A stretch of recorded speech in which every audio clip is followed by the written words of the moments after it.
15-year-old not worried about guardianship. You know what I mean? The only problem is if 40 people do that, it's going to take a long time. No, they're not all going to do it. We'll just go from just go from side to side, or let people volunteer, and we can take as many as we can. Okay. So we'll play it by ear and see how it goes. Amanda, you want to open it up? Yeah. Thank you.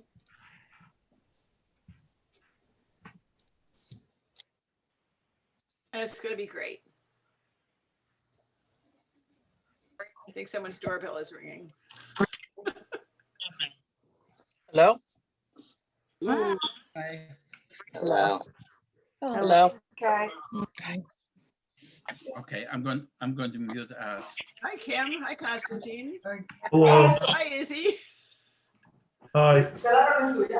Okay, so-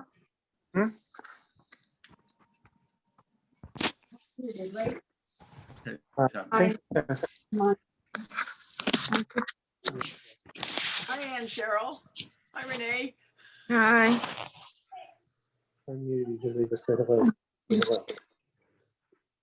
Hi, folks. I'm mostly going to be with my picture off because I'm working with my mom at the same time, but I'd like to listen and thank you, everybody. Thank you. Hi, Jan. Oh, Masha is there. Sandy Rubel is there. Amy Beck is there. That's Izzy. Yes, hi. Hello. Hi. I'm going to be muting us so as to preserve the bandwidth. Hi, Okay. Norman. Hello. Because we're waiting for people to come, we just thought we could all like say hello to each other. Okay. Oh, Jerry is there. For those of you that don't recognize me, especially with the mask, I'm Barbara Kritz's daughter. And thank you for letting me join in Lehigh Valley. What? Barbara Kritz's daughter? Oh, she's not old enough to have a daughter. No. Hi, Barbara. Patricia. has- Hi, Patricia. I don't get it. Barbara has one daughter, Ann Cheryl.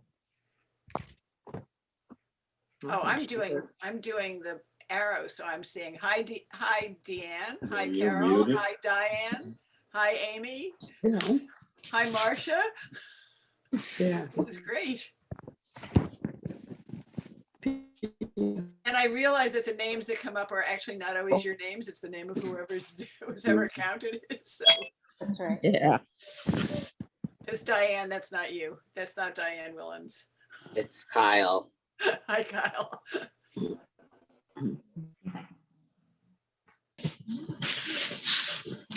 Amy Beck. Remember her?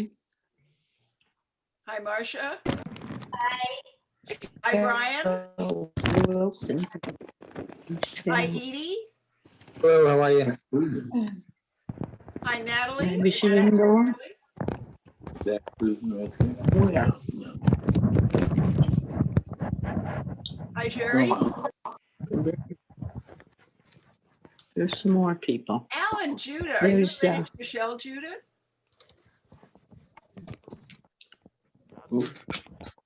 Michelle Alan. Judah is the head of Parent to Parent in New York. Alan Judah. Here he is.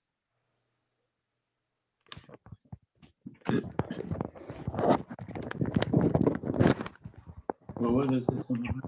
Well, they're waiting for more people. Yeah. It's Marcia Timmerman. Susan knows her. I know her too. Are you muted? Chelsea. Chelsea, Yes, I'm she not knew- trying to take this over from you. I'm just like excited to see all these people. I'm so glad that you're getting to meet everybody, Chris, and that everybody is getting to meet you. I think we're going to give it 2 more minutes and then we're going to get started. We have a nice group here that have shown up and are ready to listen. We're just going to see if there's a couple more people that are going to try to I make. got a pencil, just paper. You got the pen up here. Hi, Aaron. I'm even. No, that's not nice. Hi, Renee.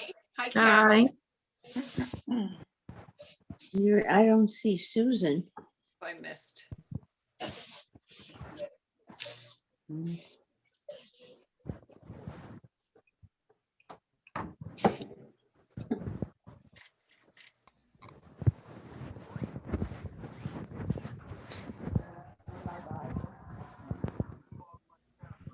What did I do?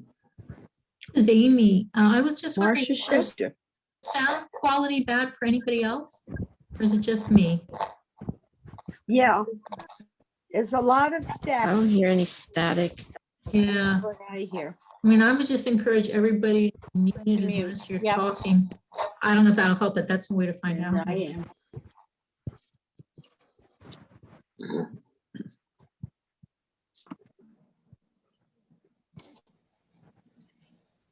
Hi, James. I didn't say hello to you. So That extra stuff.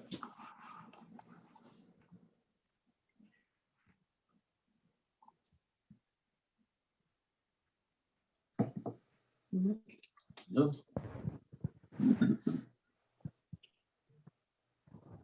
Surprised Barbara's not on either. Barbara Hoffman. All right, everyone, welcome. I am going to get started. Who's trying? I would just like to introduce ourselves and we'll go over some Zoom reminders before we get started. My name is Amanda Thomas. I am the programs manager at Adaptations. It's a social program for adults with disabilities, and it's a part of the LVCIL, Lehigh Valley Center of Independent Living. I would also like to welcome Chelsea and Rebecca from Jewish Family Services. And we have Joan and Chris from Supported Decision Making New York. And we will be introducing the decision maker and supporter as well. And we have an interpreter in the corner. Suzanne and Jackie will be taking on and off. They're spotlighted on the presentation. So I will get started.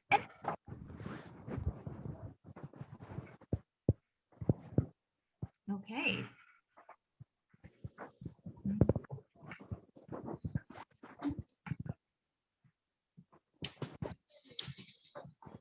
No.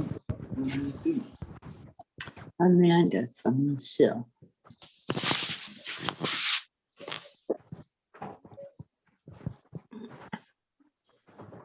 Can you see that?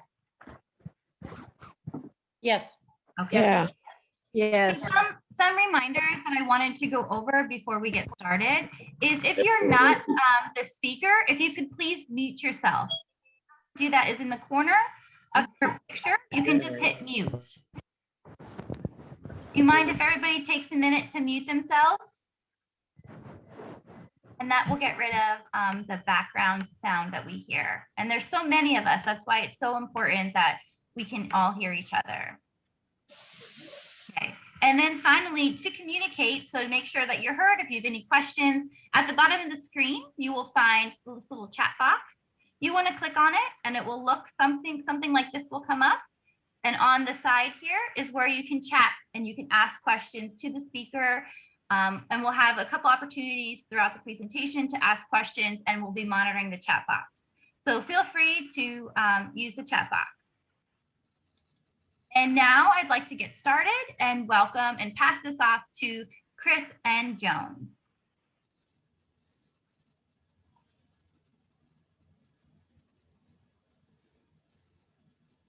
Chris, do you want to introduce yourself and then I'll introduce or I can introduce myself first if you prefer. Chris, are you there?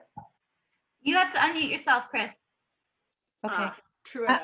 I'm also going to make a suggestion. Just to, I was going to, Amanda, I'm wondering if we could unspotlight the other interpreter so we only see Suzanne up right now, and then when Suzanne takes a break, we get Jackie, so that when Chris is speaking, Chris can be seen, because right now we only see Suzanne. Is there a possibility of spotlighting, you know, whomever is speaking, whether it's me or Chris, along with the interpreter? Yes. Okay, that I think is nice so folks can see. So, yeah. Okay, well, I see myself now, so I very quickly. Go for it, Joan. Yeah, there we go. Oh, there's Chris. Terrific. Thank you so much. I'm Joan Cornacchio. I'm the New York City site coordinator for Supported Decision Making New York, and I work with Chris on a daily basis. I've done a lot of recruitment for getting folks signed up to participate in our program. We call the participants decision makers. I've also facilitated decision makers, and I've mentored other facilitators through the supported decision-making process. Probably most importantly for this audience, I'm also a mom. I have 2 children in their late 20s, early 30s, and I have a neurotypical son, and my daughter has a developmental disability. So I'm really pleased to be here and excited to share this time with you. Thanks. And I'm Chris Glenn. Thank you for showing us, because we got out of our sweats especially and cleaned up our workspaces for you to see us. I'm the director of supported decision-making New York. In a second, I'll say what that is. I'm also an educator. I'm a law school professor. I'm a former law school dean. But I think sort of the most important thing that I've done in terms of this audience and this presentation is that for 7 years, I was the surrogate judge in New York. In New York State, the surrogates court does guardianship proceedings, like I think your orphans and widows and orphans court or whatever it is in Pennsylvania. So I actually did these hearings, and I actually imposed guardianship on people. And as I was doing it, I just kept seeing people and thinking, why am I taking away their rights? They could make decisions. Maybe they need a little help, but this is crazy. And then I found human rights, and then I started talking to other people, and I learned what was going on around the world. And so I drank the Kool-Aid and became a supported decision-making booster. And that was where it all began. And in 2016, we got a grant, and this goes nicely right into who we are. I just want to say that the way we're setting this up, there's a lot of material. This is really a lot to do in a short period of time, and we apologize for that. And we're sure you're going to have probably more questions than we can answer in the time that we have. Also, because of the time, I'm from New York and I talk really fast, and I'm a lawyer. So I'm going to go through the slides. And although Joan is the person who actually does the work on the ground and teaches people on the ground and all of that, she's mostly going to be able to answer questions, and we'll do 1 or 2 things in the slides. But I don't want to in any way suggest that she doesn't know every bit as much or isn't as valuable as I am in terms of this presentation. It's just I talk faster. So that's why we're going to do it. So Supported Decision-Making New York is a collaboration. As you can see, we are both university-based, provider-based, and based connected to the RPNA, which is Disability Rights New York. And in 2016, we got a 5-year grant from our DDPC Council, which was such a gift because what we were supposed to do was figure out how to actually do supported decision-making, and then pilot it with as many people who were as diverse as we could find them from as many parts of the state as we could reach, to see whether it really worked or to refine the model. And 5 years was a gift because it just took us a long time to figure it out, to do it, to make it better, to do it, to make it better. So there's been a lot of feedback. We've really experimented a lot, and we think that by now we really have a very good sense of what we're doing. And so we're happy to present that to you tonight. Okay, next slide. So it's sort of weird to start talking about supported decision-making by talking about guardianship, but it is the context, I think, in which most parents think about it. So one of the things that we've discovered in our work is that a lot of parents, this may or may not be true in Pennsylvania, but in New York, parents are told, from the time their child gets a diagnosis, and certainly through their post-secondary education, that when your child turns 18, you should get guardianship.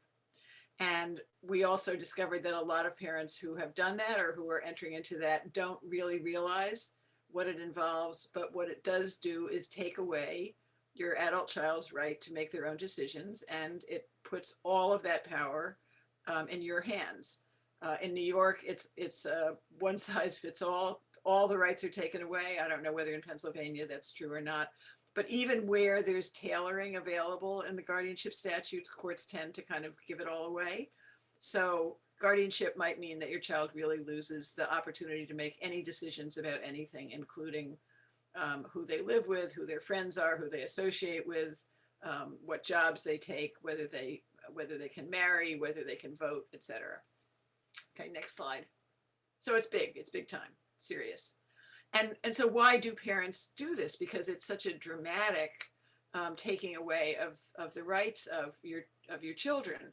I think the prime reason that we see is because parents are just told this is what you have to do. And I'm going to tell you in a minute why that happened.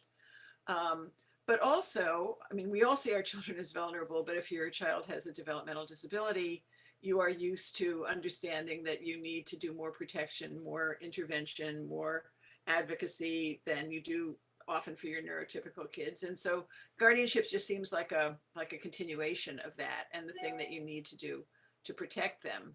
And then the other thing that happens is that you'll just come up against folks, whether it's healthcare providers or, you know, when your kids get a little bit older, landlords or something who say like, I'm not going to deal with this person because I don't think that they have the capacity to enter into a contract or to give informed consent or whatever. And then the parent is told, if you want your child to get services, you have to get guardianship. So those are the main reasons why people do it. So now in the next slide, I just think this is useful because what we need to understand is that guardianship is a solution that fit a particular time in history, but it is not the only way that people have or should think about protecting their adult children with disabilities. So what was interesting for me in looking at the history is that really until sort of the mid 19th century, people with developmental disabilities were not actually treated any differently than anybody else by society. I mean, it was a largely rural agrarian society, and for people who had developmental disabilities, you know, they might have a different job in the family. They might, you know, sort of take care of the livestock instead of running the family store, but they were just part of the community, and there was no sense that they were different. Maybe they were a little slow, but there was no sense that they needed to be segregated or that or that in some way they required a really special protection. And then around the 1880s, as we became much more urbanized, industrialized, literacy became much more important. And so people who had developmental disabilities often might not learn to read as quickly, and therefore the question was, well, what do we do for these folks now that we're a society that requires literacy so that they can participate fully? And the answer, whether it actually worked out as an answer or not, was we'll have special schools. They will learn better in working and learning with other people like them. And we'll send them to these schools, and then they'll learn what they need to learn, and then they'll come back into the community and they'll be included. And that was a great idea. I apologize for the word retarded there. It's the historical word. Obviously, it's not a word we use anymore, but it's there in its historical context. And so these schools opened, and unfortunately, very quickly, for economic reasons and political reasons, they turned out to not be such benevolent institutions, but they turned into institutions and not schools. And they lasted from 1880 until around 1970.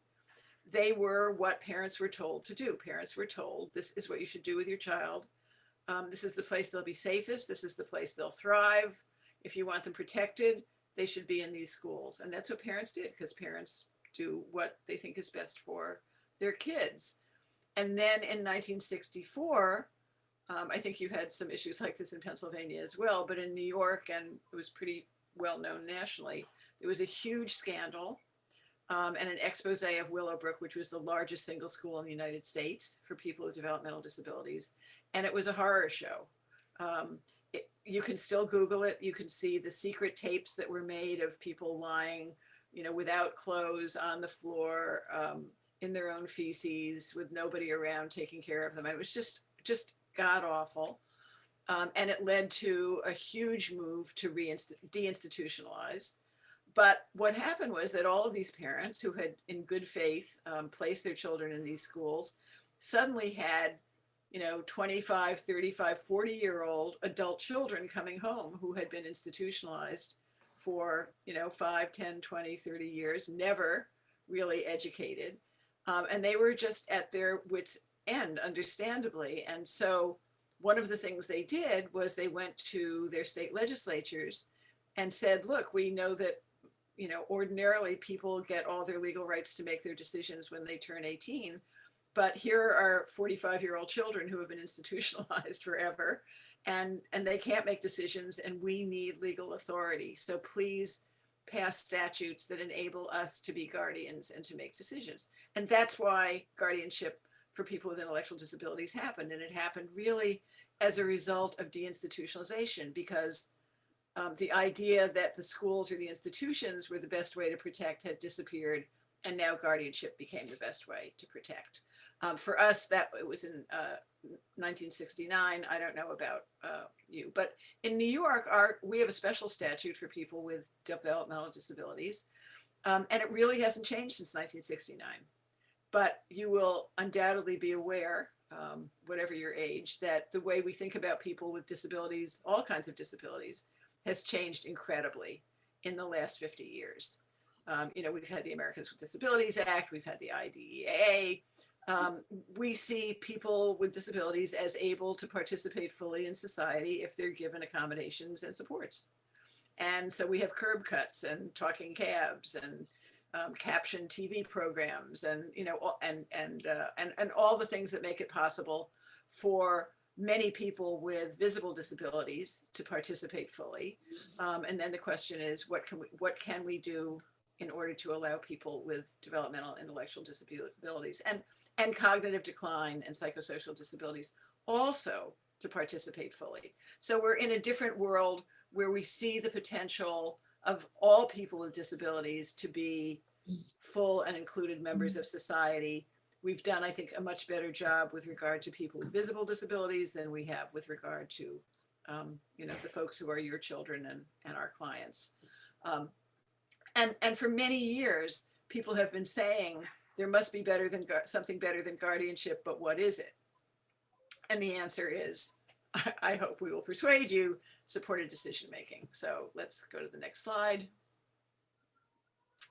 So the reason that supported decision-making, and in a minute I'll be saying what it is and where it comes from, is an alternative to guardianship, is that if people use supported decision-making in order to make their own decisions, and they're not placed under guardianship, they keep all their rights. They never give up the rights that I explained they lose when guardianship is imposed. Also, and you know, maybe this will come up in the conversation, and Joan is really good at talking about this. When people get to make their own decisions, they might always not make the best choices, but the way we all learn is from the choices we made. And you know, when you make a good choice, like, okay, I'm going to try that again. When you make a bad choice, hopefully you learn from it. You know, whether it's the choice of putting your finger on the hot stove, or whether it's, you know, who to enter into a serious relationship with, or what school to go to, or whatever. So it's really important that people not have their rights to make decisions taken away from them by guardianship, so that they can make decisions and learn from them.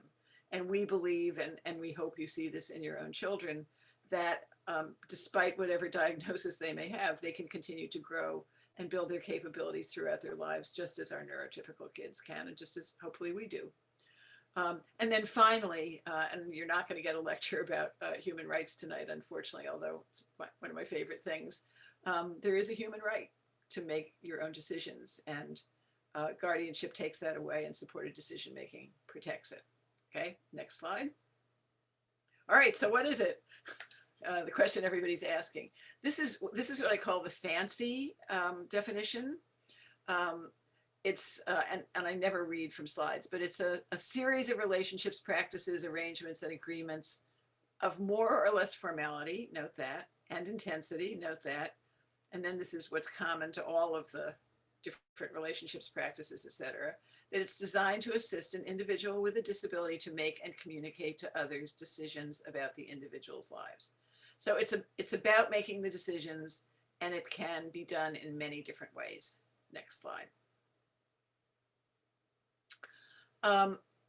So it could be really informal, and you know, it may well be that if you have older adult children, or if they're living independently, or if they're living, you know, with other people or in supported housing, they don't have guardians, they don't have something that's called supported decision making, they're just getting support. They're getting support from you, and family members. They're getting support from friends. They're getting support from providers, perhaps, and they're doing okay. And we don't have to call it anything. It's fine.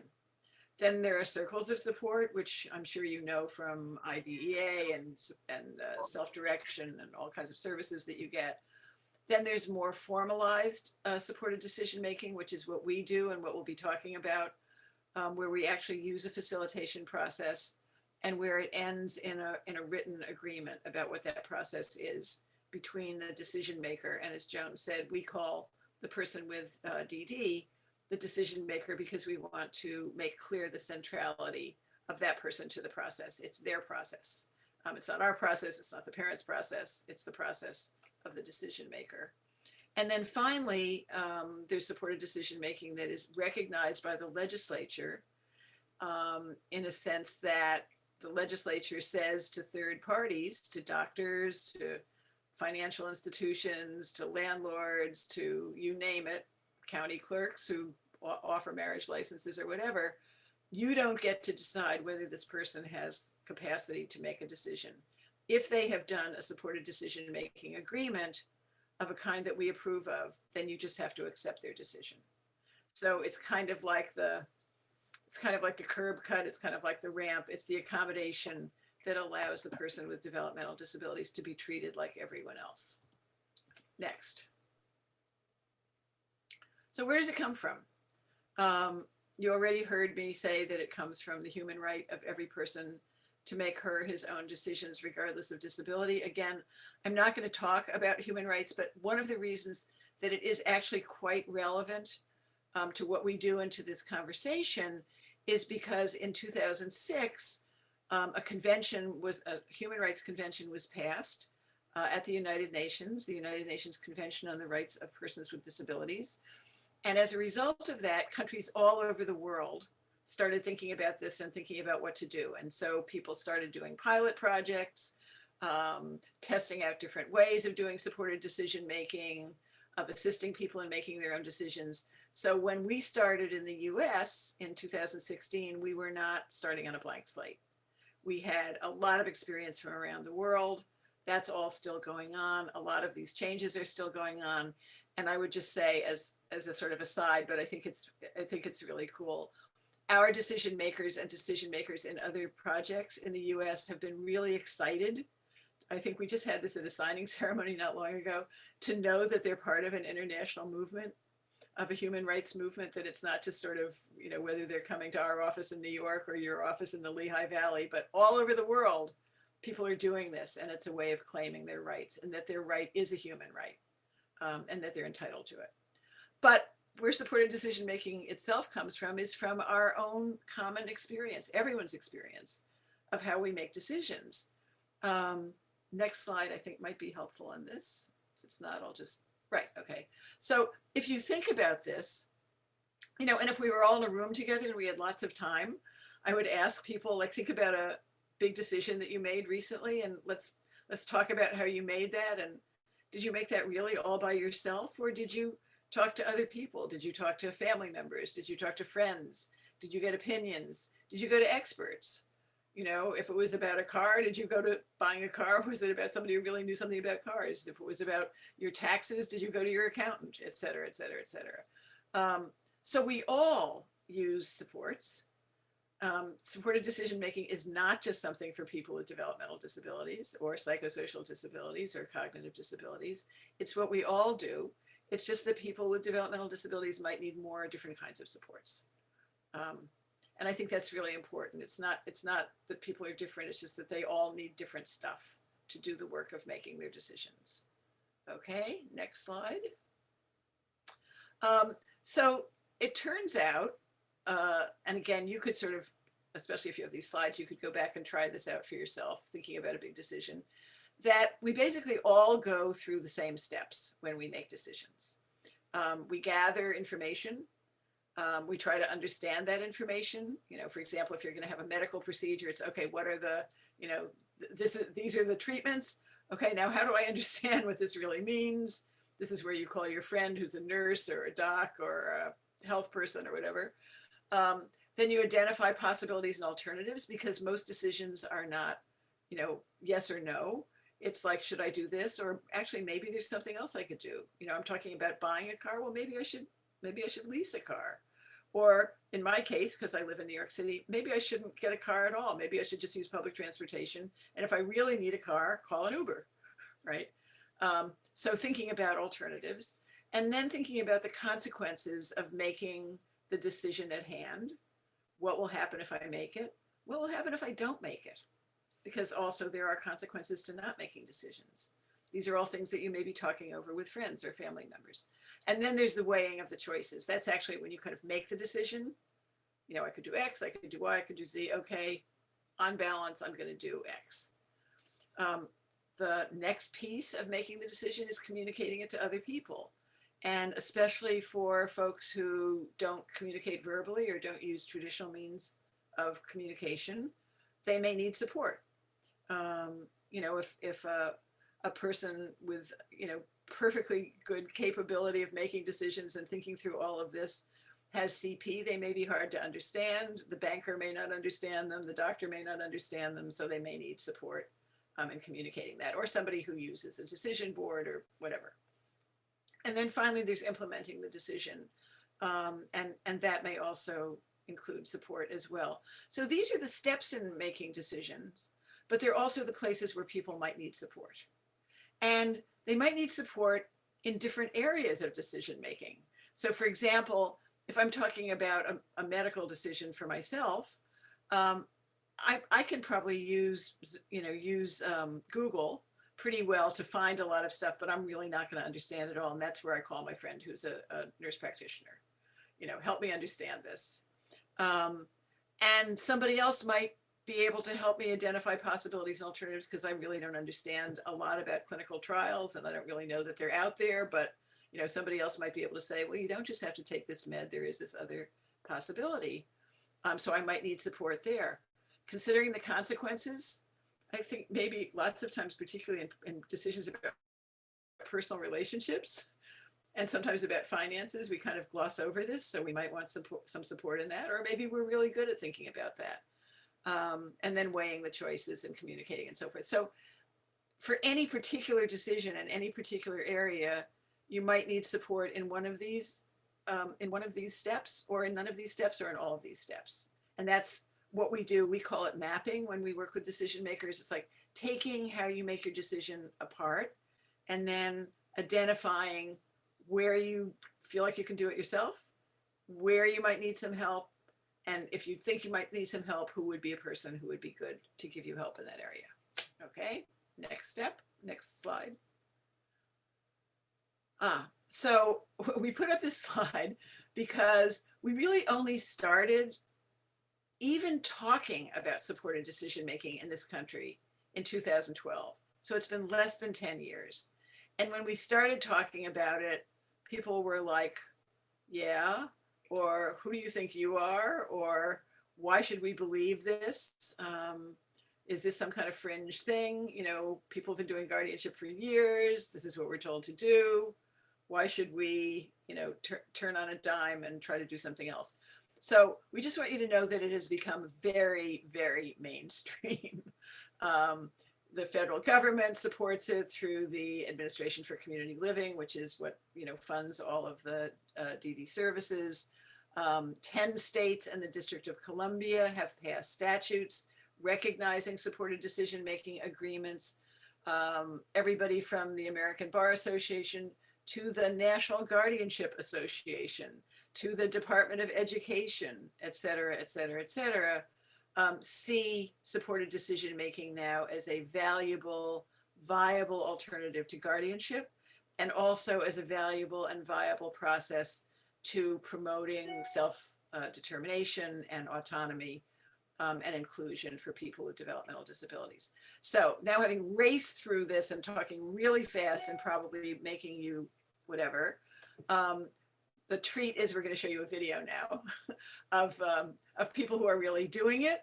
So it's not just me talking and you see. This is one of 3 videos that we've made. We didn't intend to do them remotely. They were all supposed to have been shot last April, but you know what happened last April.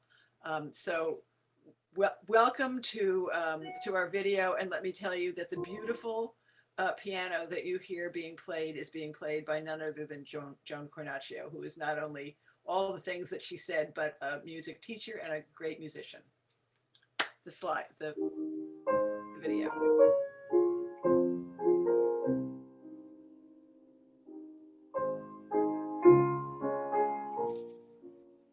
Supportive decision-making is now a well-recognized practice by which people with intellectual and developmental disabilities choose trusted persons in their lives to provide support so they can make their own decisions and retain all of their civil and legal rights. Under a 5-year grant from the New York Developmental Disabilities Planning Council, Supported Decision-Making New York has piloted a 3-phase facilitation process that culminates in a supported decision-making agreement known as an SDMA. It memorializes the work that the people with intellectual and developmental disabilities, also known as decision makers, have done with their supporters, which they can use going forward in their lives. Decision makers, supporters, and even Supported Decision-Making New York's volunteer facilitators have all found the process transformative. Here's what some of them have to say. Initially, I felt getting guardianship for Bobby was the appropriate thing to do. I didn't realize there even was an option. Well, I wasn't okay with it in one way because it was stopping me from doing a whole lot of things I knew I could, already do, even though I would decide they would still be in my mom's she was the last person to say, okay, he could do it. When supported decision-making agreements were explained to me, it made sense. None of us makes decisions in a vacuum. Any important decisions, we reach out to others, family members, friends, and then along with our own choices and our own wants and needs, we make a decision. And this way, for me, supported decision-making agreement gives Bob the power and control to choose, and it also pulls a lot more people into his circle to help him make those decisions. This is going to ensure continuity of support for him throughout his life. Having a supported decision-making agreement means to me that I would always have supporters supporting me in whatever I want to do in life. And it's been grateful to have them because I'm able to reach out to them whenever I need them. My parents, since they're older, they would have the idea that there's people that really care to be a part of my life and be a part of my journey, and who believes in me and the vision I have for the world. I've always wanted Dan to think for himself and to be independent as much as possible. It helped me grow more confident in my abilities as a student. My academic advisor used to help me in registering for classes, and now I make my own decisions about which classes I take. I feel like I'm more independent. It makes me feel proud of him. I thought it's another way to get support from people in my life without the formal guardianship that would take away my rights. My main concern, because I'm thinking about going through the process of SDM for myself, and for myself, I see that medical and financial are the areas that I want to pinpoint. Important to me of doing supported decision making, signing my supported decision making agreement, is to have supporters in case anything happens to my folks if they're ever not around anymore. They'll help me with decisions like medical decisions and money and financial decisions. I love doing that, making my own decision, becoming more independent, and just have my supporters around in case I need anything. I would say that the people at this place have rights to make decisions. Just seeing how, because he gets to make his own decisions, we're just seeing the independence that he has, and we're not choosing what he wants to do. He tells us what he wants to do, and then we support him in that way, and he's just become happier. We just have a really good relationship because there's great communication, because he trusts in knowing that we're not just choosing things for him, we're helping him with what he wants to do. SDM, I call it Shaz. I work at a human rights organization which promotes the right of legal capacity that is derived from the UN Convention on the Rights of People with Disabilities. Through my work, I discovered that there are supported decision-making pilots happening around the world in countries like Bulgaria, Peru, Colombia, the Czech Republic, and more. I was so excited that I could volunteer as an SDMNY facilitator in a pilot where I live and see how it happens on the ground. It's been really meaningful for me to go through this process with Amelia, my decision maker, knowing that we are affirming her independence and working towards her right to make decisions for herself. I think nobody should make a decision about you. You need no more outside than your decision about you without you. You have to advocate. You want to advocate for your rights. And making a decision for yourself that you know first. So what I enjoy with support decision making is I can make my own decisions, and with the support of my family, and at the end I can choose the answer I want. Bueno, esta ayuda que ustedes están dando, que es muy importante y necesaria. Entonces, sí recomiendo. Este programa es de lo mejor. There are as many reasons why people with intellectual and developmental disabilities and their families choose supported decision-making as there are decision makers, and an equal number of reasons why the participants in supported decision-making facilitation find it transformative. But at the end of the day, it is all about the right of everyone to make their own decisions, regardless of disability, with the support they need, and to live good, self-determined lives of autonomy and dignity.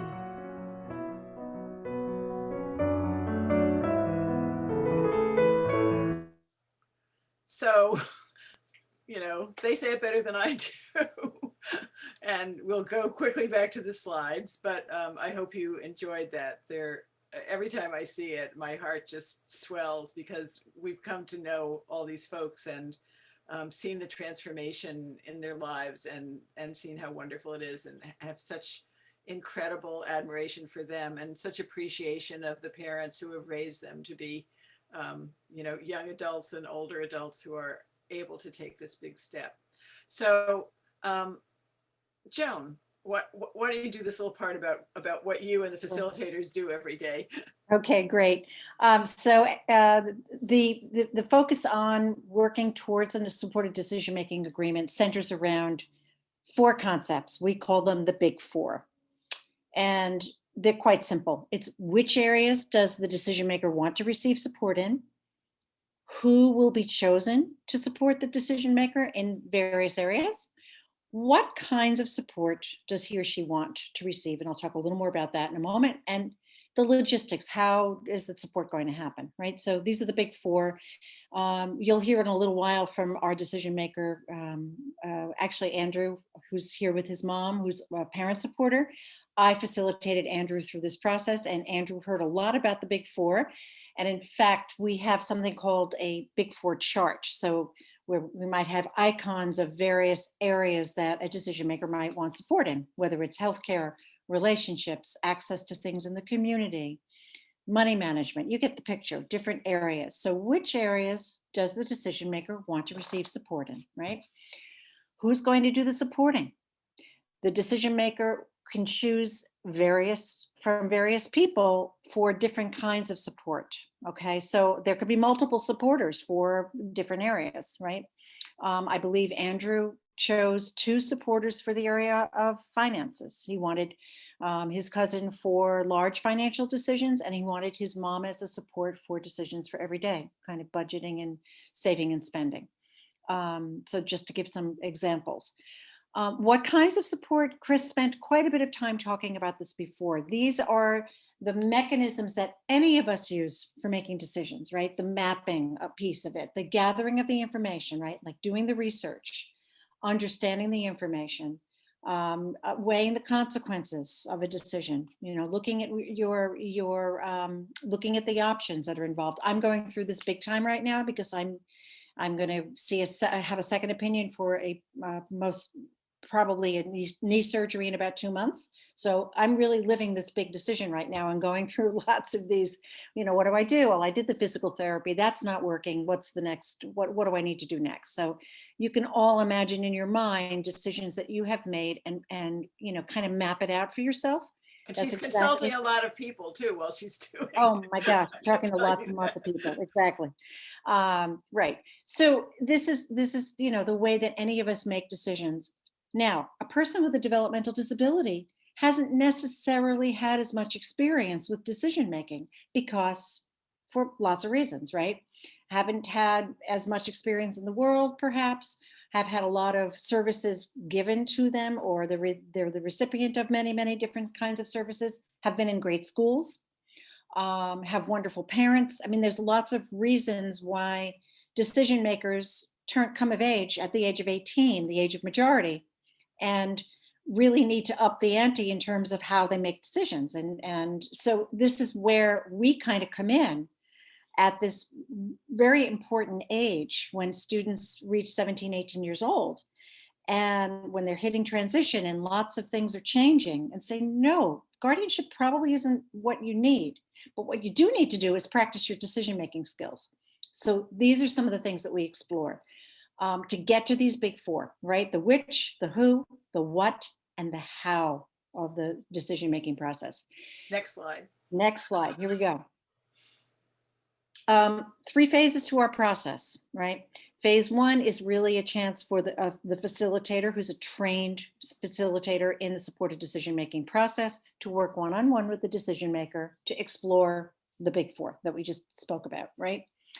Phase 2 happens when the potential supporters have been chosen, and the job of the facilitator is to communicate with the supporters and educate about supported decision-making. What is it? How does it work? And to educate about the roles and responsibilities of a supporter. Okay, that's real important. And then also do something, that you could call pivoting or repositioning. So if you're a parent, and Larissa will probably speak to this a little later, there's something that has to happen. You've been a parent all these years to this beloved child, and you're going to continue to be the parent, right? As long as you're here on this earth. But now, can you also put on a little bit of a different hat where you actually think of that person as also a person who has the autonomy to make decisions with support? So that's a really important piece of it.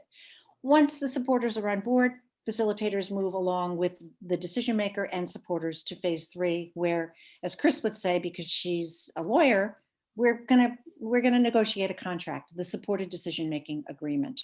And everyone sits down and hashes out how this is all going to happen. And the decision maker makes the final decision about everything, but everybody weighs in about how the agreement is going to look. And then at the end of this, there's a celebration, a signing ceremony. And Chris, I don't know if you want to add anything there about the agreement itself?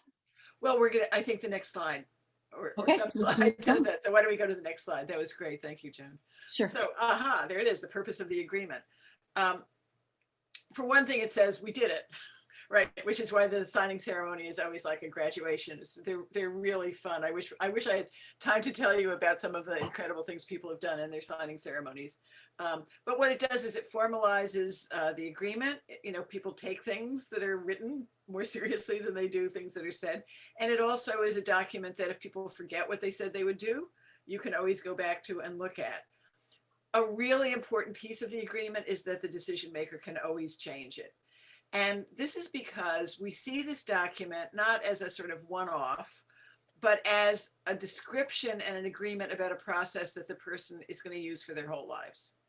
So it can change over time. A person might need support in a particular area now, and 5 years from now, they may have developed capabilities so that they don't need support anymore.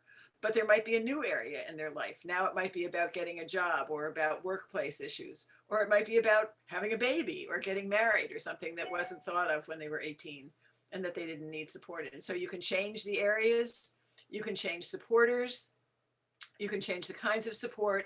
And I think it's been particularly important to parents when they see this really working, when they see the decision maker particularly making some intergenerational choices and knowing that the decision maker can always add supporters, to know that as Tracy, Bobby's mother in the video says, that when they're not around, that there's a system in place and that there will be supporters around. And Trina, who spoke about that as well, that was one of the reasons she did supported decision making, because she wanted her parents not to worry.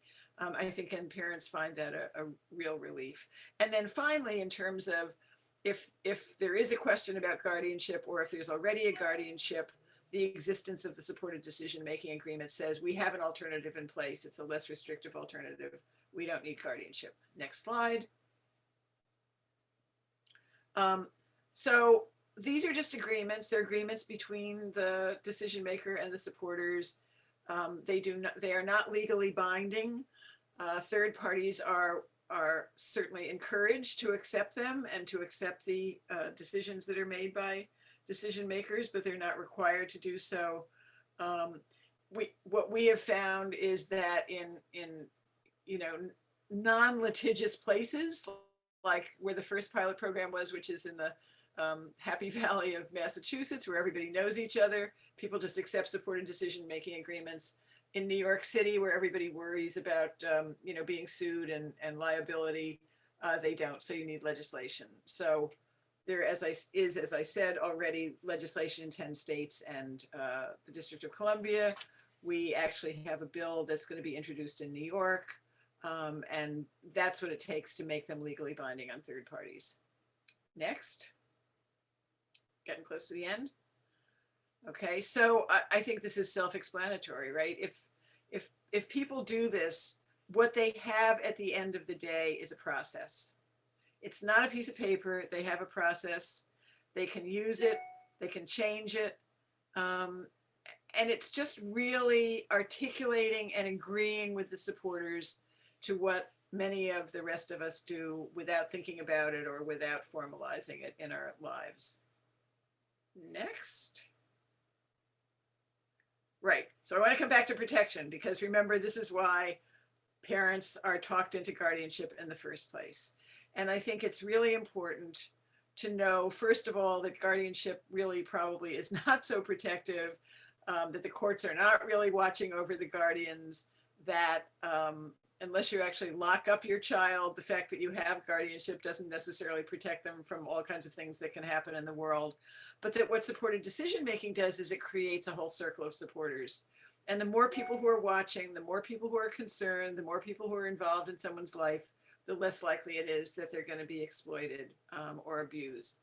And this is, it's not the flip side, but it's the other side of facilitating decision-making, is that at the end of our process, we find uniformly, and parents and supporters and everyone agrees that the decision maker, it just is more self-determined, is more confident, is more able to make decisions, is a better problem solver, lives a more included life.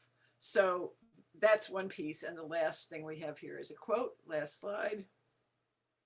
So the National Council on Disability has written a long report on supported decision-making as an alternative to guardianship. And I love this quote. It's that people with intellectual and developmental disabilities learn through the process of making decisions. It's not about protecting somebody, it's about teaching them how to protect themselves. And I think the last slide is just a picture of our website, which I would encourage you to go to. We're actually going to have a beautiful new website that's going up live next week. It's www.sdmny.org. Thank you so much. I think I just made it through in our time. Actually, if we consider the fact that we started late, we probably have a couple minutes, but that's up to Chelsea for Q&A. And if not, we'll answer your questions at the end. Thank you. So we've received a couple questions so far. And Cheryl White wants to know about some of the states and where they are with supported decision-making and what you know, like New Jersey and Vermont. Neither New Jersey or Vermont has supported decision-making statutes. Vermont is working on using supported decision-making in its service provision, and I think, starting to talk about it in the schools. So you don't have to have legislation to do it. We're doing it in New York. We've enrolled 140 decision makers, and hopefully we'll be able to do more.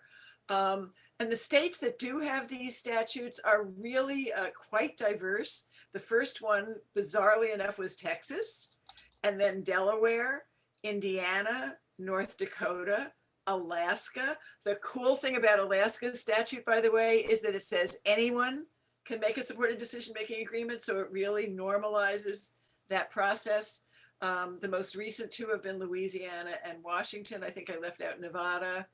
I forget who else I left out, but Wisconsin. So you can see they're really broadly, and what it has really depended on is particularly whether coalitions of parents and often the Protection and Advocacy Agency in the state are interested in it and want to get together and go to their legislature. So if you do decide to do it, if this really catches on in the Lehigh Valley and then it spreads to the rest of Pennsylvania, what we think, and what the reason that we've had this 5-year program is that we want to show legislators that it works, because people are skeptical. But when you have a lot of parents, a lot of supporters, a lot of decision makers who can say, I did this, I signed my agreement 2 years ago, I signed my agreement 3 years ago, parents who have seen the changes, that's what really is necessary, I think, to get legislation. So hopefully we're at that point, very close to that point in New York, and it's something that, if you wanted to do, you could do in Pennsylvania as well. So the next question is, how is this different from a person-centered plan? Oh, I love that question. Joan, do you want to do it? Since Joan has lived through many person-centered planning. There's nothing that I personally don't like about person-centered planning. I think it aligns very nicely with a lot of the principles of supported decision-making, but person-centered planning is more of an agency-based process. And the difference is with an agreement, there's not the doing piece. I often talk, as I said early on, that I'm not only a facilitator, but I've also mentored a lot of facilitators through this process. And I'm always reminding facilitators, remember, our role is not to help the decision maker find supporters that are going to do things for or with the decision maker. There's a vast difference between the doing and the deciding, right? So many plans are much more goal-oriented. We always like to parse it out and say that within any goal, there are about a gazillion decisions to be made, right? I have a goal to have a knee that I can walk on again, but I've got to make a lot of decisions to get to that place, right? So I think that there's a real difference in the way in which we look at this, and that it doesn't have to be a formalized process per se. Again, the principles, some of the things that are talked about in person-centered planning, there's nothing wrong with it. But supported decision-making is more of a global approach. It's a process. it's fluid, it lives with someone for the rest of their life. Yeah, I mean, and when you think about it, I mean, it can involve things that don't involve services, don't involve providers at all. It's really about all the decisions that you make in your life. And it's a process for making them and for using support in doing that. We're going to take just one last question because I know our decision maker and supporter are ready to speak. But the final question for now is it usual for a supporter to be compensated? No.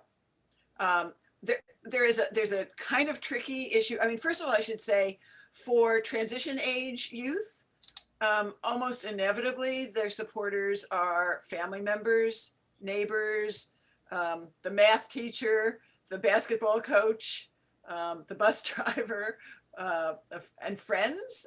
You'll actually hear this from Andrew and Larissa. But for older people, often who don't have a lot of family or natural supports, that it may be direct service providers. And we made the decision early on. It's something that, you know, there's a lot of discussion about, that for number one, the decision maker drives the process. So if that's who the decision maker wants as their supporter, that's who they should get. So it really depends. And if it's being done, you know, in an agency who says they can do it as part of their time, so it's, you know, they're being paid indirectly, but they're not being paid for making, for doing the support, but they're just being paid for being there. That's one thing. But no, supporters are not paid. They're people who enter into a relationship of trust and respect. And I think one of the things that's been so amazing that we didn't think about as much, and in the video, the young man whose sister is talking about supporting him and how that's changed their relationship. It's just an amazing relationship changer and builder for siblings and other people. We have a mom who was talking about how people always used to ask her, you know, how's Bobby, how's he doing, and so forth. And then when Bobby chose them as supporters, like now they relate directly to Bobby, right? And the relationship is between Bobby and the supporters, and it's a relationship of respect and trust. So it's a relationship we'd all like to have with our supporters. I think defining it in that way is something very valuable about saying, I will take responsibility to support you in your decisions. And I am honored to do that. And I think Larissa will say something about that as well, because she is not only a supporter for Andrew, but she's a supporter for one of Andrew's friends as well. So This is probably the perfect time to introduce Andrew Drabranko and Larissa Bacek.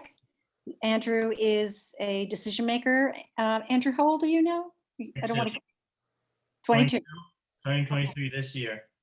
Marvelous, marvelous. So I had the pleasure of facilitating Andrew. Andrew signed his agreement back in September of 2018. He and another student from his school, the Cook School in New York City, were the first in New York State to sign a supported decision-making agreement. And I'll just say, when I met Andrew, he said to me, when I showed him a fact sheet with a picture of the globe and people all encircling the globe, folks that were doing supported decision-making, I said, do you know what this means? And he said, maybe I might be famous. I said, well, actually it means that you're part of a worldwide movement and you are a pioneer in this. So you are and you were the first of two to sign your agreement in New York. Andrew volunteers on Sundays at a local pet shop, and he's very into sci-fi. And how many supporters do you have, Andrew? Is it like 7 or 8? You have quite a few. Something like that. Something like that. Okay, so take it away, Andrew. We'd love to hear your words on how this process has empowered you in your life. Okay. Hi, my name is Andrew, and I am a decision maker. I joined the SDM pilot program in February 2017. That was my first big decision I made towards my future. Since I signed my agreement on September 25th, 2018, I feel free and happy that I can share my experience and help other people with disabilities. SDMY gave me my independence and the chance to have people look at me as a person who can make his own decisions. I had my mother help me choose my supporters. We discussed who we felt would be good supporters for me. I asked my mother, brothers, and cousins to be my supporters because they're the people that knew me from day one, and I trust them. I also felt that they would be able to help me in the areas that I feel I need help support in. Some of the areas are medical, banking, technology, work, relationships, and travel. I have reached out to several of my supporters for help since I signed my agreement. None of them told me what to do, but educate me in the areas, talk over the pros and cons, let me come out to the final decision. It is such a good feeling knowing that I have people that are there to support me now and in the future. SDMY is perfect for me because I may not always understand things right away. I may need help to have things repeated to me. But what I do know is that I am capable of making my own decisions. With support, that is what SDMY is all about. I went to different therapies for 15 years and worked hard in school to get where I am today. I'm smart, independent, capable, and have a voice. No one will take that away from me. SMY is going to make a better future for all people with disabilities. Woo. Thanks so much, Andrew. That's really wonderful. And Andrew, do you want to just take a moment, because I don't know, we're probably going to get some questions at the end, and I just want to give you an opportunity to talk for a minute about the fact that your best friend, or one of your very, very best friends, asked you to be a supporter for his agreement, and to talk about that and how that feels. Okay. Go ahead. I felt very, very proud that he chose me to be a supporter, and I knew I can help him for the long run. I can help him with like difficulties he needs. He can talk to me, and I can help him with anything he wants.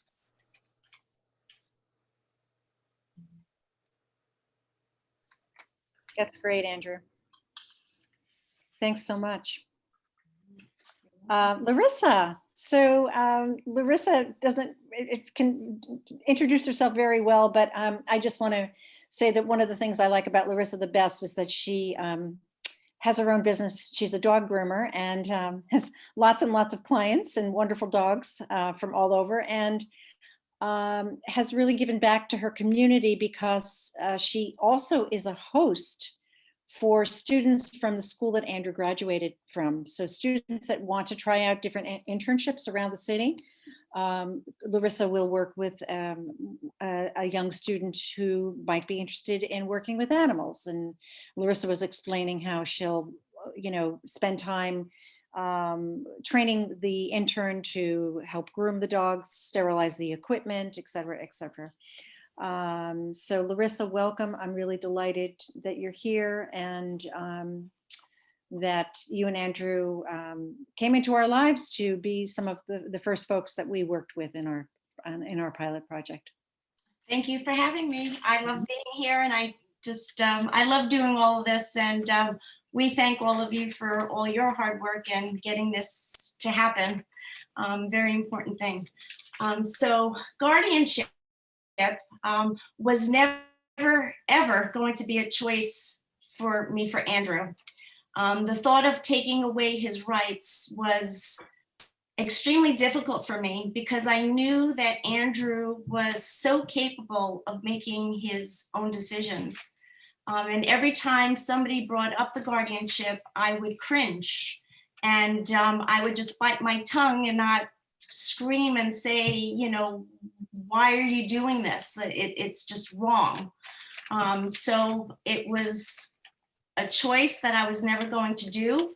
And I decided that I was going to do nothing for Andrew and just hope that his brothers would, at the end, take care of him when I was no longer going to be able to. when I heard of the SDMNY project, in one word, I felt relief. It was a huge burden off my shoulders, and I knew immediately that that was what I wanted for Andrew. So one time when we were driving to his one of his therapies on a Saturday morning, I started talking to Andrew about guardianship and explaining to him that this was something that was a choice that we could have for him, which meant that we would be taking away all his rights, that he would have no say in anything in his life, 0 decisions. And he immediately reacted from sitting back in the car seat, comfortable, to getting up and just very upset, got very upset at me. And that I just screamed out and said, no, don't worry. That's not what I want for you. And he was relieved by that and kind of, went back down. And I said to him, Mommy, we'll never do that to you. And I want to explain to you about something else that I just learned about through his school cook, that it's called SDMY, and that this was something that would give him the opportunity to make his decisions about everything, and that he would have the opportunity to choose people that he wanted to be his supporters and help him get to his decisions. And he just sat back and said, oh, thank God. And at that moment was when I realized that that was exactly the way I was going and the way I had to go, and how I was right all along that guardianship was not for him, and I would have been doing right by him by not doing anything if SDMNY never did come up. So after we discussed it that Saturday, Andrew decided that he was going to join the pilot program. He actually came to his school when Joan and Judge Glenn came to the school to talk about it. Andrew did come and he listened, and he did decide after that that he wanted to join the program, and he did. He worked with Joan, and when it came time to choosing his supporters, he did ask me to be one of his supporters. And that was when I knew that I was now taking on a new role.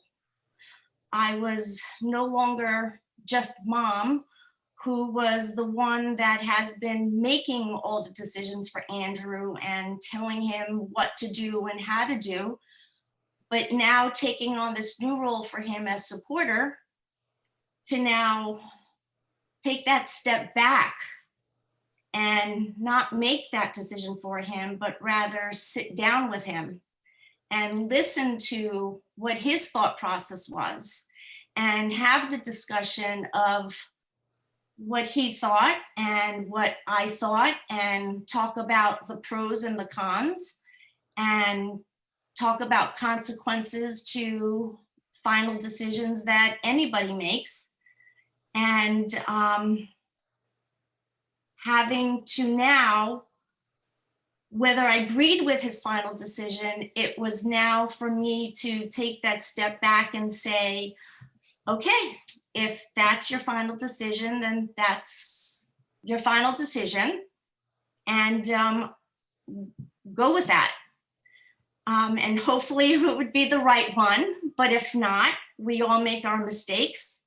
We learn from them, and what is important to anyone, and I know I stress to him, what's important now is that he knows that he has people that are behind him, that are there supporting him, and whether he made the right decision or not, they're there for him during his successes, and they're there for him for his failures, but to learn from them, and it's okay to fail. Since Andrew signed his agreement, I see a huge change in him. I know sometimes he doesn't realize it because he just is going through it, but he has become so much more independent. He has taken initiative with helping me with going food shopping, and I don't even ask him anymore. He hears me, oh my goodness, I have a busy day tomorrow, I don't have anything for dinner, and he says, well, I'll go, I'll go for you. Just stop, stressing, and I'll go. Just tell me what you need. And he's been doing it. He has taken initiative with taking the dogs out for a walk, knowing that I'm still working. He has taken his emails and he is reading them every day, and he is separating what he feels is important and what's not important. And if he doesn't know, he'll say, Mom, can you look at this? Is this important? Can I delete it? Should I not delete it? Hey, Mom, Joan, emailed and talked about, is asking us to speak again on February 17th. And these were things Andrew never did. He would miss a lot of information because he would never check his emails too. He checks it every single day, and without me being on top of him, he's doing it on his own. So huge independence I see has grown from him since his agreement. And he also makes me aware and reminds me, and he reminds his brothers, that when I kind of start getting Mom in there and say, we'll do this, and he's like, well, no, I don't want to, it's my decision, so I don't have to. So, and I say kudos to him, because the day that Andrew got his diagnosis, I made a promise that I would do everything possible to make him as independent as possible as I can. And here I am, watching him be the young independent adult, making his decisions and knowing he can, which is very rewarding, and it's relief. It's just, I know he'll be okay, and that's a good thing. I didn't always feel that, but now not only do I feel it, I know it. Andrew is okay, because he is capable, and he does have people on his side that love him very much and want to see him succeed as well. So I am a huge supporter of SDMNY. It not only provides Andrew, but all people with disabilities the capacity to retain their dignity by creating the opportunity for them to exercise all their rights in their personal life decisions. And I think that's just wonderful and good for them. Thank you so much, Larissa. Two things come to mind, and I'm wondering if so we were talking about this earlier today in one of our team meetings, about how relationships, that the young man that you saw on the video with his sibling, and how she talked about how her relationship with her brother has now changed. I'm wondering if you can comment on how Andrew's relationships with his brothers and his cousins, who are his supporters, have you seen shifts in the way that they talk with one another that maybe don't include you in the same way, or is it different? It just, are you noticing anything there? Yes, yes, I am. They all have his number, and now they're texting each other and including him on things that they never really did prior to being his supporters. It was just, he was always on the side, but now it's he's always included. I know there was, my niece had a barbecue and she sent him an invitation as well. But what I'm noticing is, what I find more than anything is that when they're talking, they're really including him now, where he might have been in the room, but, everybody would talk to one another, and if, he would be listening, but now they're including him and they're asking him his opinion. Well, what do you think, Andrew? Or they're asking him, hey, did you hear about this? What do you think? And that's, for me, that's really special and heartwarming to see that he's included. He's one of them now.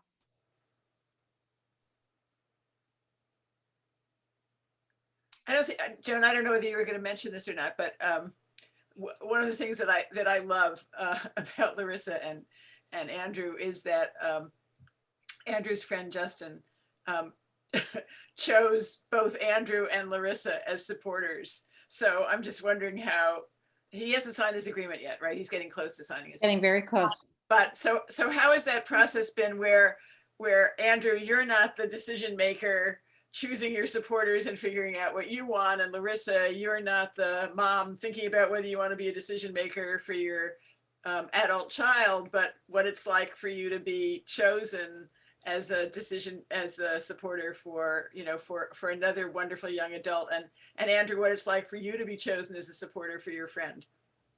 Well, for me, it was a huge honor, and I cried. I actually cried when he asked me, because it was it's special. I don't know. I just find it to be special that here's this other young adult that I mean, we're super close, and I do feel he's a son that I have never had. I think of him as as a son, but that he's comfortable enough to be with, you know, to ask me to be his supporter, and that he trusts me, and that's a special thing. It's a special thing, for sure. How did you feel? Very happy and proud that he chose me. Joan, thank you very much, Andrew and Larissa. You both speak so beautifully, and I'm sure for everybody watching, it made what Chris was talking about in the beginning really come to life for us, to see it for real, how it works. So thank you. I do want to throw out there, someone has asked a question. Is it still recommended to have parents as POAs for legal decisions and financial help? This is a complicated question, and I'm not giving legal advice. For many people, power of attorneys are great. I will tell you that the legal capacity to make a power of attorney is something that third parties may sometimes say, oh, the person with developmental disabilities didn't have the legal capacity to do this, so I'm not going to honor it. So it's not written in stone. I know that they're used very frequently in Pennsylvania. It should be the choice of the decision maker, in the same way that the decision maker chooses supporters, that this person really is a power of attorney. But just to note the difference between a power of attorney and supported decision making, in a power of attorney, the person is giving the other person the right to make decisions for them. Right? They're giving away that right. You can spend my money, you can make the medical decision, you can sign the lease, whatever it is. I mean, we all use powers of attorney too. Whereas in supported decision making, the person always retains the right. These things can go together. A number of our decision makers with supported decision making agreements also have powers of attorney about specific things. They can also have healthcare proxies. And they can sign things like FERPA releases, to release educational information, or HIPAA releases. So all of these things can work together in different ways, but there really is a difference between a power of attorney where the person with disability gives away the decision-making power, which is okay if they really understand that they're doing that, and that's their choice, and supported decision-making where they retain the right and the power to make their decisions for themselves. So we're coming up on our hour and a half. We did start a couple minutes late, and I know people have a lot to do, and I want to say thank you. And then we can continue. Joan and Chris have offered to answer, stay on and answer a couple questions. I see there's only one here, but we could certainly take more. But what I really want to say is I'm Chelsea Karp, volunteer coordinator for Jewish Family Service, first of all. And I want to thank Joan Carnaccio and Chris Glenn of SDM New York. I also want to thank Andrew Drabenko and his supporter, Larissa Batchik. Tonight was made possible by our partners at Lehigh Valley SIL, Adaptations, and Lehigh Valley Link. And I wanted to say a special acknowledgement to Marcia Timmerman for bringing this program to our attention and the vision to want to share it with the Lehigh Valley. All registrants are going to receive a survey from tonight's program, and there are 3 different surveys based on your potential role in supported decision-making. Your responses are critical to our agency's abilities to bring supported decision-making to the Lehigh Valley and advocate for its necessity in the state of Pennsylvania. So I want to say thank you for taking the time to be here tonight. And remember, you are only one decision away from a totally different life. And while this isn't over, I'm not saying it's over. I just wanted to make sure to mention the survey, which is very important. Amanda at SIL and Rebecca Axelrad, Brian Peterson, Seth Hadarewski, myself, we've all been working on it because we are interested in what you have to say, what you thought of tonight, and what you would like to learn about supportive decision-making. So now the question is, if the decision maker becomes medically or physically incapacitated, who legally can step in to make critical decisions? Well, in that respect, they're no different than any of us becoming medically or legally incapacitated. Again, I'm sorry, I can't speak to the law in Pennsylvania, but I'm sure that it's probably something like New York, and that is anyone in the ER who can't make a decision, not necessarily because they have a developmental disability, but because they're unconscious, right? Or unable to speak or whatever. We have laws that provide directly for family members to be able to make decisions for them. And in the same way, for anyone who becomes unable to make a decision of any kind, there are a whole series of different laws that relate to it. So what we want to do, particularly with the supported decision-making agreements, is put people with developmental disabilities who have SDMAs on the same level, the same playing field as everyone else. And the laws and the regulations and the provisions that apply in an emergency situation where I lose capacity should be the same laws that apply to people with developmental disabilities who otherwise would be using supported decision-making. Thank you. Barbara Hoffman wrote, is it possible to have a combined sum pot designed? Is that like a shortened word?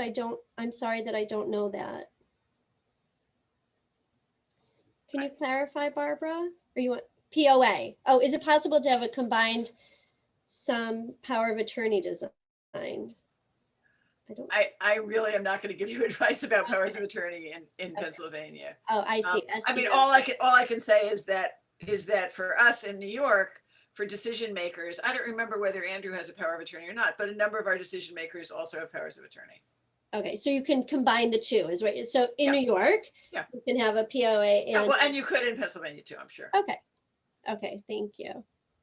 So I'm going to put my email in the chat. You can keep asking questions, and Amanda's going to put hers. If anybody has more questions they'd like to ask that they think of after the fact, we will be reaching out to Joan and Chris. And if there are questions for Andrew and Larissa, we can always ask them and get back to you. One question that people often ask, that we didn't have time to cover, is how long does it take? Right? I mean, we talked about a 3-phase process. And when we started out, we thought it was going to take 6 to 9 months. 6 to 9 months with the meetings between the facilitator and the decision maker, or the facilitator and the supporters, and then the final, negotiated contract happening about once a month, because this was before COVID and people actually had to go places to talk to each other. It actually turned out to be longer than that. It turned out to be much closer to like 12 to 14 or 16 months. And I have to say that the one, I feel uncomfortable saying that the one good thing about COVID, because there really is nothing good about COVID, but one thing that we have learned is that for people who have and can use technology, which turns out to be, a lot of our younger decision makers, I mean, they're much better at technology than I am. It's really been very effective. Once we figured out how to do this remotely, we were able to do these meetings more frequently. So now instead of 10 to 14 months, we could do it in 6 months or even less, because people can meet, every 2 weeks. Because, for example, our volunteer facilitators don't have to get on the subway and travel an hour and a half out to someplace in Brooklyn and then an hour and a half back.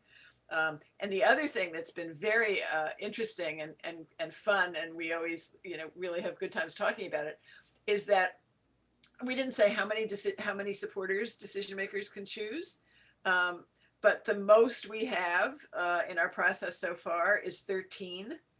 And many of our decision makers have supporters who are not, living in the same house or on the same block or in the same town or in the same state or in the same country. So we have decision makers with supporters in Canada. We have decision makers with supporters in California. We have decision makers with a supporter in Argentina.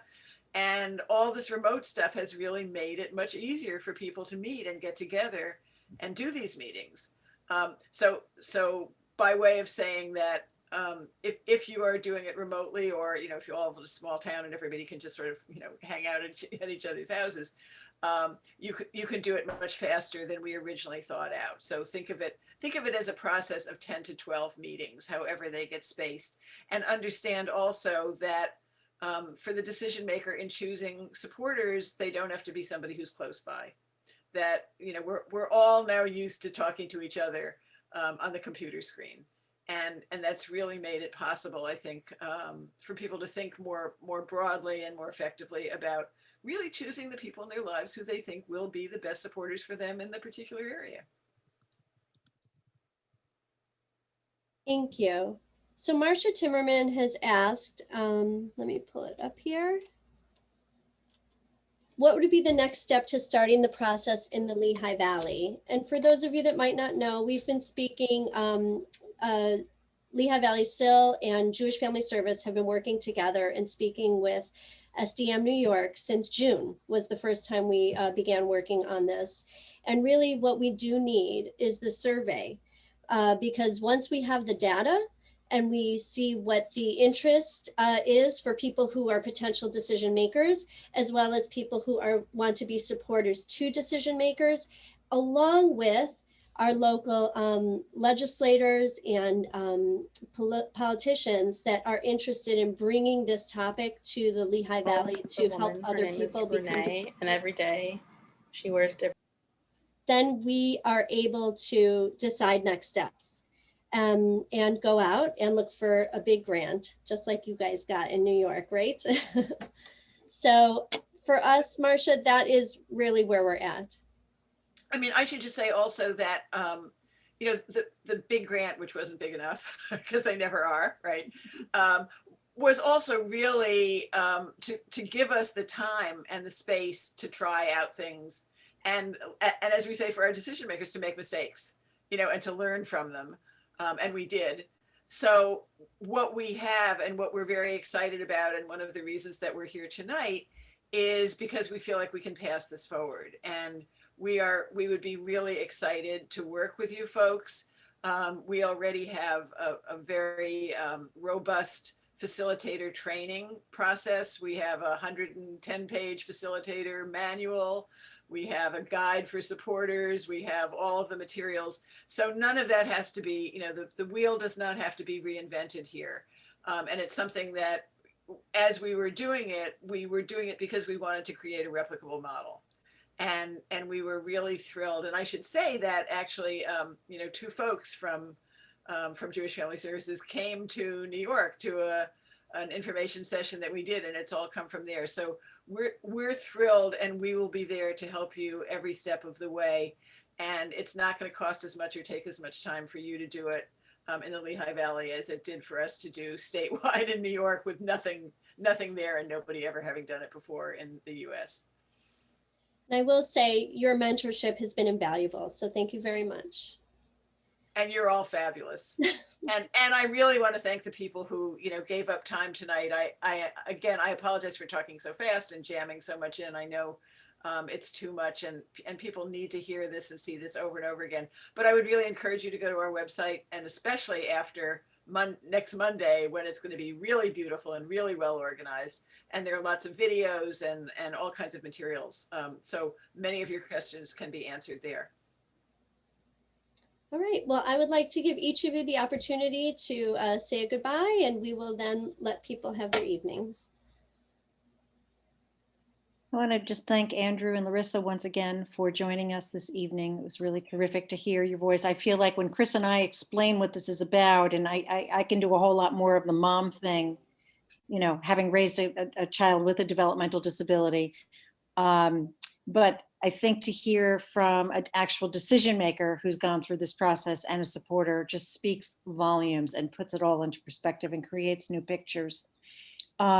I guess what I hope for all of the parents online tonight is that I hope that we've given enough information to you, and now I can put my parent hat back on and say this, that whenever I heard a presentation, I would always try to listen with two ears, one that was thinking about my own child, you know, that filter that we all have, but also to widen it to actually think about, well, maybe there are other possibilities I hadn't thought about, and that this can really work for a wide range of people. We have not self-selected our decision makers. They've found us. So I just wanted to kind of plant that as a thought in your minds. And thanks again. Thank you. You so much. Good night, everyone. Good night. And thank you to the great sign language interpreters too. I've been watching you. It's beautiful. Yeah. Thank you very much for All right. representing us. Have a good evening, everyone. Thank you. Stay warm. Thank you. Good night. Good night. Have you gotten snow in New York yet? Thank you. Or are you getting it tonight? It's coming tonight and tomorrow. Coming, yeah. Do you have it now? Has it started already? No, we have it tomorrow.